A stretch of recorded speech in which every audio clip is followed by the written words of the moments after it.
Hi, everyone, and welcome to Learn English with Podcast Conversations.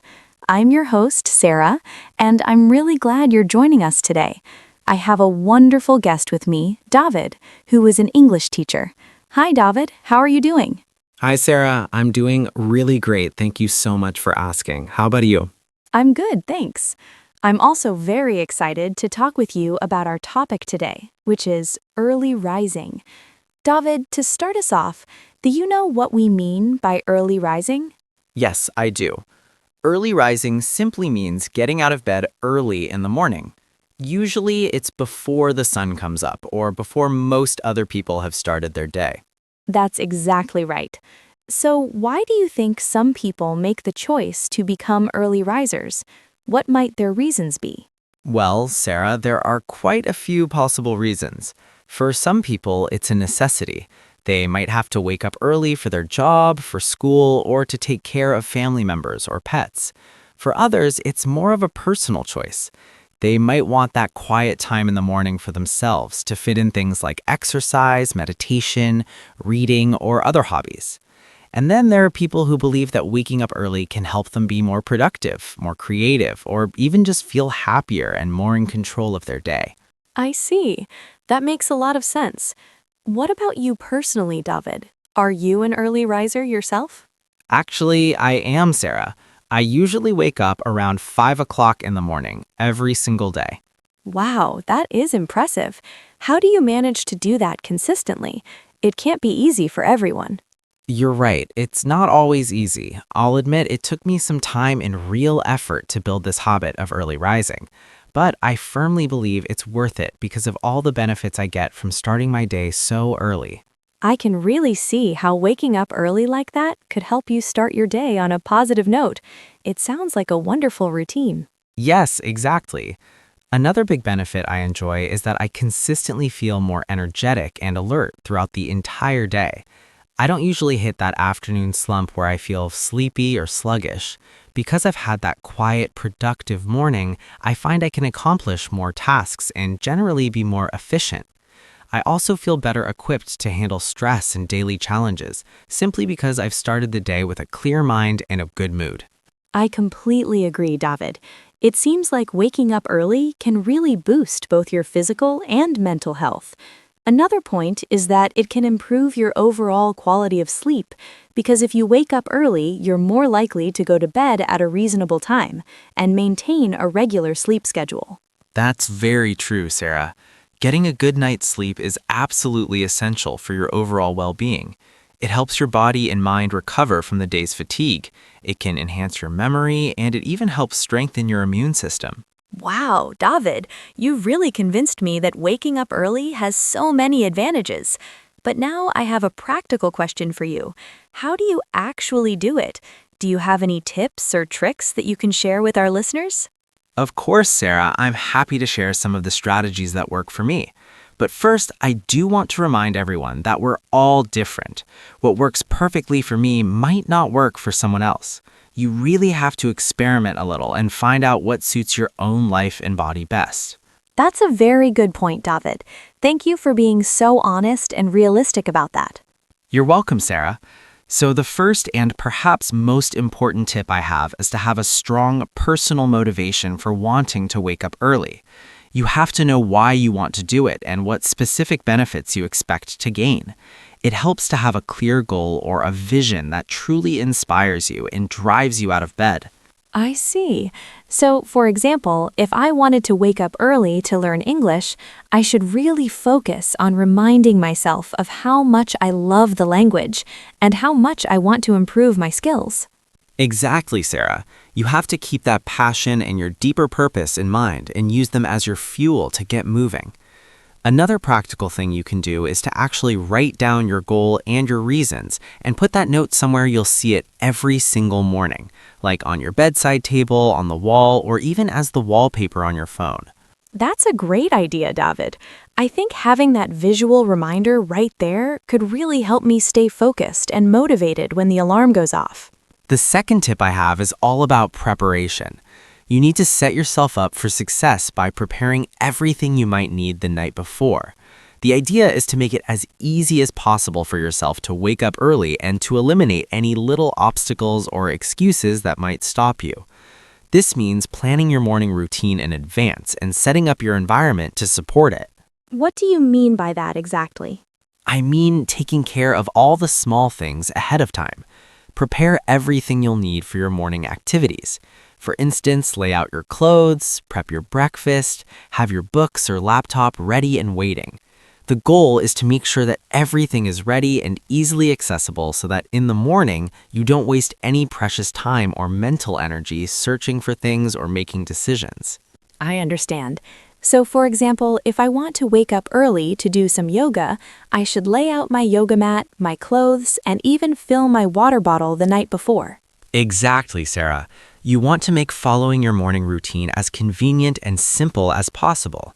You can even set up little cues or reminders to help you get started without thinking. This could be a specific alarm tone, an encouraging note you left for yourself, an inspiring picture, or a motivating playlist ready to go. That makes a lot of sense, David. I think those small preparations could really help me overcome that initial inertia and laziness when I first wake up. Absolutely. My third tip is to be patient and adjust your bedtime gradually.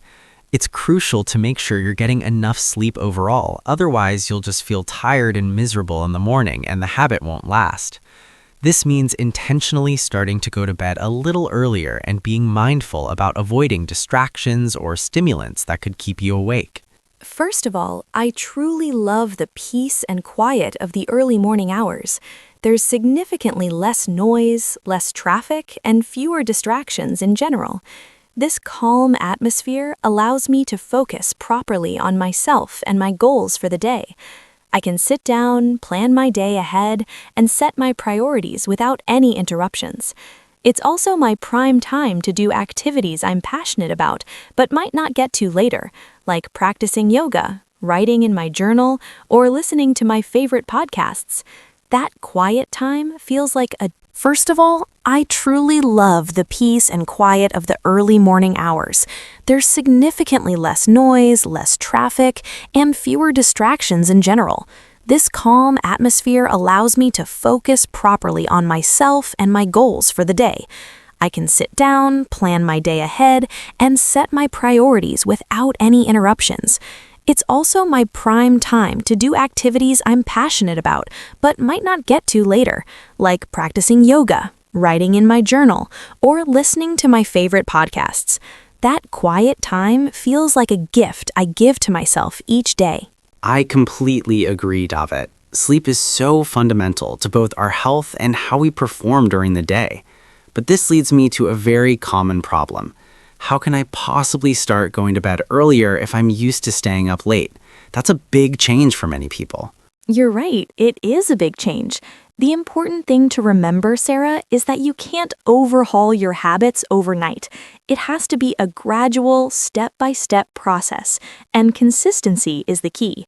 A great way to start is by aiming to go to bed just 15 minutes earlier than your usual time. Once that feels comfortable, you gradually move it back another 15 minutes, and you keep doing that until you reach your ideal bedtime. You can also use some helpful tools or techniques to wind down and fall asleep faster, like guided meditation, deep breathing exercises, a little aromatherapy, or listening to some relaxing music. I see. So let me make sure I have the practical steps down. If my goal is to wake up at 6 a.m. and I know I function best with 8 hours of sleep, then I need to be asleep by 10 p.m. But if my current habit is to go to bed at midnight, I shouldn't try to jump straight to 10 p.m. Instead, I'd start by aiming for 11:45 p.m., then 11:30 p.m., and so on until I eventually reach my target. That's exactly right, Sarah. The key is to be patient and persistent with yourself, and not to give up if you have an off night. It's also important to acknowledge your progress, reward yourself for sticking with it, and celebrate those small achievements along the way. That's great advice. What's your fourth tip? The fourth tip is about community and accountability. I recommend finding a buddy or a partner who can support you and help hold you accountable. Look for someone who shares your goal of becoming an early riser. This person can motivate you on tough mornings and provide a friendly challenge to keep you on track. You can check in with each other regularly, share your progress, and talk about any difficulties you're facing. I really like that idea, David. Having a buddy sounds like it could make the whole journey more enjoyable and rewarding. But a practical question, how do I actually find someone who's willing to wake up with me? That's a fair question. A good place to start is simply by asking your friends, family members, or colleagues if they'd be interested in joining you on this challenge. You might be surprised who's looking to make a similar change. If no one in your immediate circle is, you can also look online. There are many communities, forums, and social media groups dedicated to topics like early rising, productivity, and habit building, where you can connect with like-minded people. Such as online forums, blogs, podcasts, or social media platforms. You can even use specific apps or websites designed to help you find and connect with other early risers like Wake Up, Early Bird, or Rise. Wow, David, you've really done your research. I didn't know there were so many dedicated resources and tools to help someone find a buddy for this challenge. Yes, Sarah, there really are. I'd encourage you to explore a few of them and see what feels like a good fit for you. You might be pleasantly surprised by just how many people are out there looking for the same kind of support and are willing to join you on your quest. Thank you, David. I truly appreciate all your practical advice and your encouragement. You're very welcome, Sarah. Now, for the fifth and final tip I have, and this one is about mindset, it's to be flexible and adaptable. It's important to understand that waking up early isn't a one-size-fits-all solution, and it might not work perfectly for every person or every situation. You have to listen to your own body and your own needs, and be willing to adjust your schedule accordingly. What do you mean by that exactly? I mean being realistic and giving yourself grace. You have to accept that there will be days, and this is completely normal, that you simply can't or don't want to wake up early, and that's okay. On those days, you don't need to feel guilty or disappointed in yourself. You can just acknowledge it, get the rest you need, and gently try again the next day. I see. So, for example, if I have a late night out with friends, or if I'm feeling under the weather, or even if it's just a weekend where I want to relax my schedule a bit, I can allow myself to sleep in without considering it a failure. Exactly, Sarah. The goal is to be kind and gentle with yourself, not to force yourself into a rigid pattern that doesn't suit your life or your well-being. It's about finding a healthy balance between your goal of early rising and your overall lifestyle. Life has changes and unexpected challenges, so your routine should be able to adapt with you. That makes a lot of sense, David. I think that's such important advice. I really think that approach, being flexible and adaptable, can help me avoid feeling frustrated or burnt out by the whole process. Yes, Sarah, it absolutely can. That flexibility not only prevents negative feelings, but can actually help you enjoy the process and the journey of becoming an early riser, rather than just focusing on the final outcome or result. It makes the habit more sustainable and personally rewarding. Thank you so much, David. You've given me a whole collection of valuable tips and practical tricks that can help me on my way to becoming an early riser. I'm truly very grateful for your help and for sharing your expertise with all of us today. You are very welcome, Sarah. It has been my genuine pleasure to help you and to share my own experiences. I sincerely hope you find these suggestions both useful and effective, and I wish you the very best in achieving your goal of waking up early. Thank you, David. I truly appreciate all your support and encouragement. You are most welcome, Sarah. And thank you to everyone for listening to this episode of Learn English with Podcast Conversations. We hope you enjoyed our discussion and learned something new today. I really think that approach, being flexible and adaptable, can help me avoid feeling frustrated or burnt out by the whole process. Yes, Sarah, it absolutely can. That flexibility not only prevents negative feelings, but can actually help you enjoy the process and the journey of becoming an early riser, rather than just focusing on the final outcome or result. It makes the habit more sustainable and personally rewarding. Thank you so much, David. You've given me a whole collection of valuable tips and practical tricks that can help me on my way to becoming an early riser. I'm truly very grateful for your help and for sharing your expertise with all of us today. You are very welcome, Sarah. And thank you to everyone for listening to this episode of Learn English with Podcast Conversations. We hope you enjoyed our discussion and learned something new today. If you have any questions or thoughts about what we talked about, please feel free to contact us or leave a review. We would absolutely love to hear from you. Also, don't forget to subscribe to our podcast so you don't miss any of our future episodes where we'll explore more interesting topics together. Until next time, bye for now.